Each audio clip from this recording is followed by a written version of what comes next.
Good afternoon, everyone. I'm coming back here today to present a dish, just a kind of a little breads that we do in Brazil. It's very traditional Brazilian daily things which you can have in cafes or bakery or everywhere. It's a very good recipe. It's a gluten-free. It's not dairy-free, but it's a gluten-free. So it's called in Brazil pão de queijo, but we don't have a proper name in English still for it.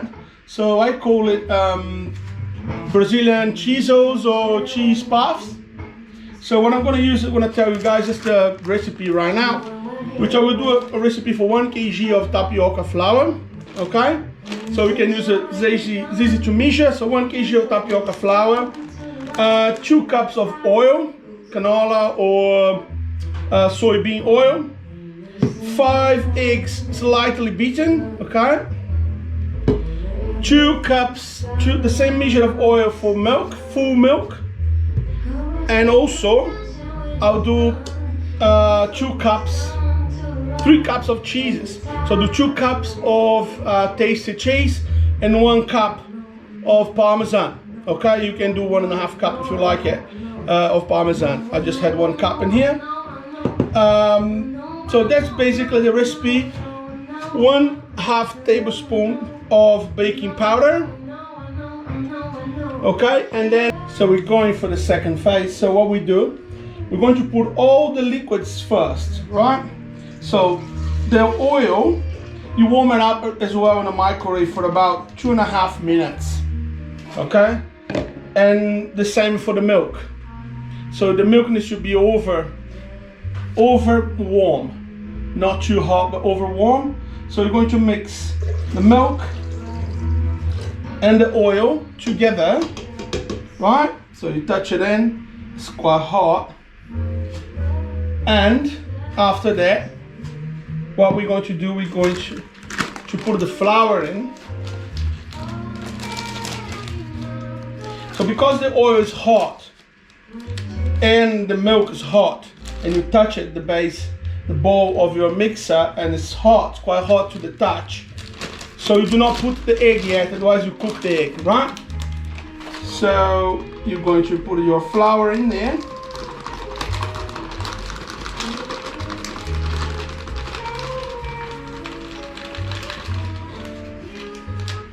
Okay, the flour is there. Your flour is there, okay, your liquids are there. So you're going to add 1/2 tablespoon of salt and your 1/2 tablespoon of baking powder. Okay, the real recipe in Brazil doesn't use baking powder. I don't know if it's because of the tapioca flour, but I've been trying with the tapioca plain and sometimes it flattens down. So I added this. This is an adaptation that I did to this recipe, okay? So it's all there. So we're gonna add your cheese.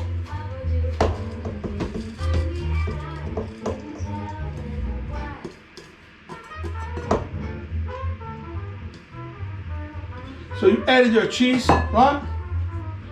So now we're going to mix it.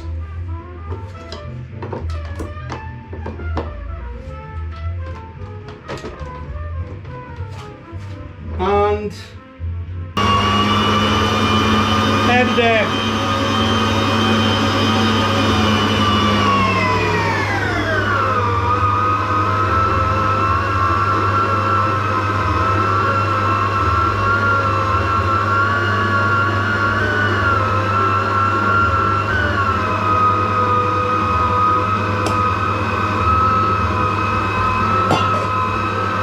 What I found as well is that you need to have a bit of milk, right, on your side, in case you need a little bit of more milk, just to add it to the dough.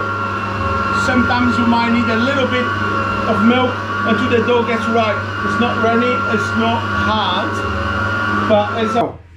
Now we'll see the texture of the dough. So as you can see, right, that's the texture they're going to be today.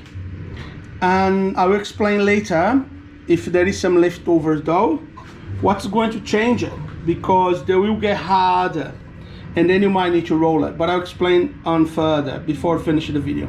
Okay, so that's now we're going to go for the baking process. Okay, now we're going for the final process, right, which is the baking process. We have the dough, okay, as you can see, they're not runny, they're very stiff, but good dough. And we have 2 spoons and the olive oil spray. You can use canola spray or any non-stick spray. You don't need to actually spray too much, so you just slightly most outside, okay, so they don't stick. The cheese sometimes it sticks on outside and make it a little bit difficult for you to take them out. You're going to preheat your oven. If your oven is a forced fan oven, the most common, you preheat them to 180 Celsius, and you're going to put the cheese puffs for 10 minutes or until getting a little bit of color on the top, and that's when the time is gone. So gonna run between 10 to 11 minutes maximum. If your oven is an average oven without the fan, you preheat it to 200 Celsius, and you're gonna have the same amount of time between 10 to 11 for those smaller ones. And for the bigger ones, you keep it in the iron, but it will be about 12 to 13 minutes. Okay, once you get in the color on the top. But sometimes you get a lot more color on the bottom, so it needs to be, you take it first a lot, so you can judge. One oven is sometimes hotter than other, but that's pretty much the time that we take it. So what we're going to do is try to pour the mixture, and here, like it.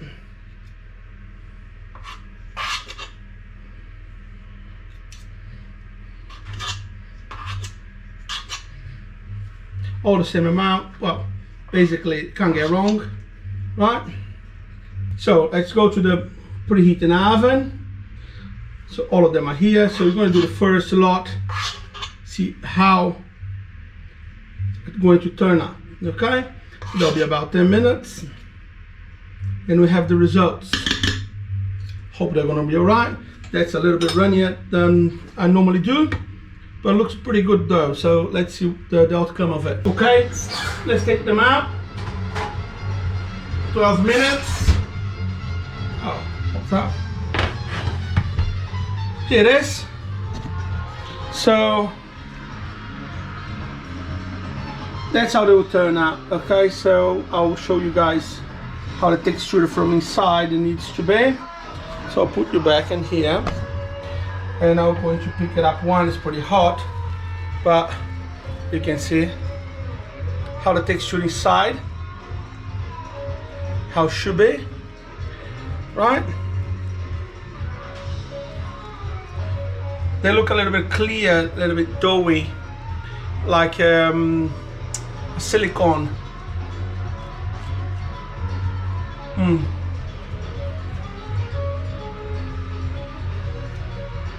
And tastes absolutely gorgeous. So it's amazing taste, crispy outside. That little doughy part, you can see the stretches it. Oh, and it's completely gluten-free. So for who does, I'm gonna pass them and gonna serve and carry on baking some more for myself, so we can have a tea this afternoon. Any questions, pop it in on my channel, and I'm more than happy to answer for any of you guys. Okay, so that's how they turn up. So they're gonna bake it in there, puffed up, and you can serve. So let's take it 12 minutes. If the dough is a little bit runnier, they'll take a little longer. So you see there's a little bit color on the top, but you need to be careful when you bake on the tins, because the bottom is ready. So that color, it says that it's ready. Okay, so thank you very much for watching me, and I hope they'll be very easy for you guys to make, and I would love to hear the comments after.